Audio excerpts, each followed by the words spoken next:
Is up, everybody? I'm gonna do a 4th of July take two, part two, not take two, excuse me. It'll be a part two because I was interrupted in my last video, and I'm coming back right now. I'm gonna pick up right where I left off. So it's gonna be 4th of July uploaded, then be a 4th of July to part two, just because I don't want to start over, because I just want it to be raw and real. That first video was not the best, but it was raw and real, and that's just literally what I thought of. And so here I am, part two.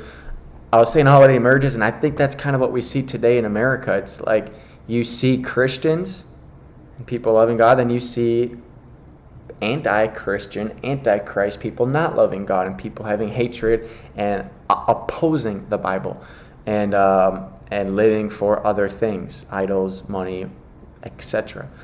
And so I'm not saying I disagree with either one. I'm not saying I agree with either one. It's just from what I know of history and the little I've read and watched, documentaries and stuff, it's like both. It's both.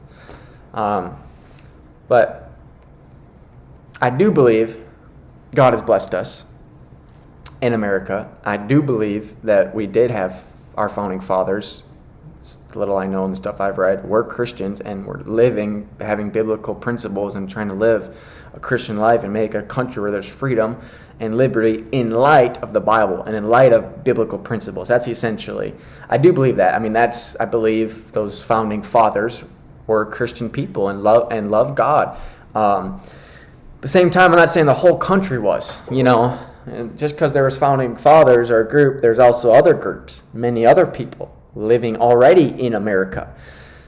And so, even though I believe that reason is not maybe what we think it is. I believe it's so that we could be a blessing and a light to other countries.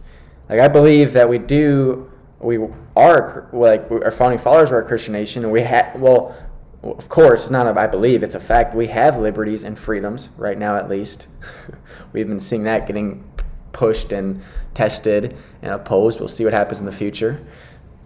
But our Constitution, we have liberties and freedoms that not every other country has. And I believe God has that for a reason, so that we could be a city on a hill, so to speak, and that we could be ones who are a blessing to other countries, like China or other countries who don't have those freedoms or liberties that we have. And I believe that that's the whole purpose of it. God has blessed us. He has. And America has risen to the top. And now we've been there, and it's like, what?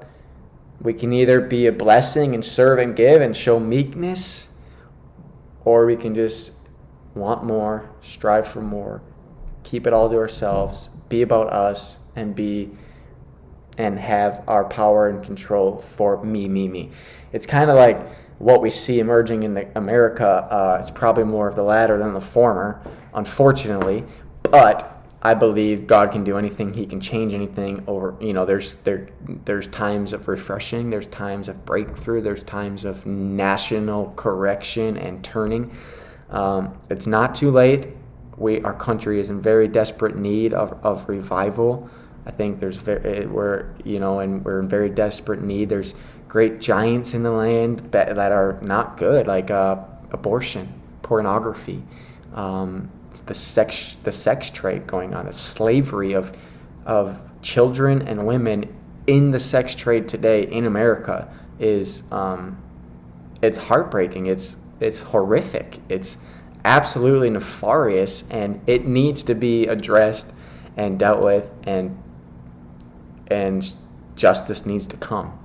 And there's many other things too, where there's just deep corruption in our country. I am a patriot. I love America. I had my red, white, and blue. I had my flag on. We love it. You'll see my wife's Instagram on. We love America. We're patriots. But that's not where our hope and our trust is, and that is not.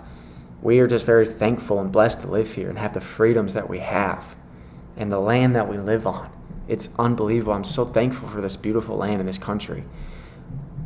At the same time, my family and I, we're desperate for revival. We know there's deep corruption on both political scenes and, throughout the country, widespread corruption. And it needs to be addressed, and it needs to be dealt with so that we can uproot those dark, bad things, and that we could experience fruit and blessing and to walk in our intended order. So I'm very thankful for America. It was 4th of July. Love the fireworks. It was great. And at the same time, we're a small part of God's great, beautiful story. We're a small part to play in this great orchestra, the symphony he's writing and orchestrating, and we're playing one little instrument. There's many other countries, 200 plus in the United Nations, and how many more people groups beyond that and throughout history, especially ones that are mentioned in the Bible, like Israel and Iraq and Egypt and all these really significant prophetic nations that are mentioned throughout Scripture. America is such a new, small country, although it is, a very powerful country in the world today, if not the most powerful country in the world today, which I think it is. We have a small, it's like an oxymoron. Just because we're the biggest now doesn't mean we've been the biggest throughout history, obviously. So that's kind of both and for me. It's very thankful, I love it, but I'm not in love with America. There's many people who are, and I would say to them, that's wrong. That's wrong. I'm with you in that. I love being here. I'm very thankful for our liberties, our freedoms, the fresh water we have to drink, the roads that we drive on. I've been to a few other countries. I'm very thankful to be in America. Like, unbelievable. At the same time, it's not it shouldn't be my focus or our focus or the end all be all. It shouldn't be what we live for, what we love, or what we worship. That should be for God and God alone, and for His Bible. And for Jesus. And to hear His words and to teach and share about who He is and what He's doing. That is what it's about. God bless America, land of the beautiful. And God bless Jesus, the man of the beautiful.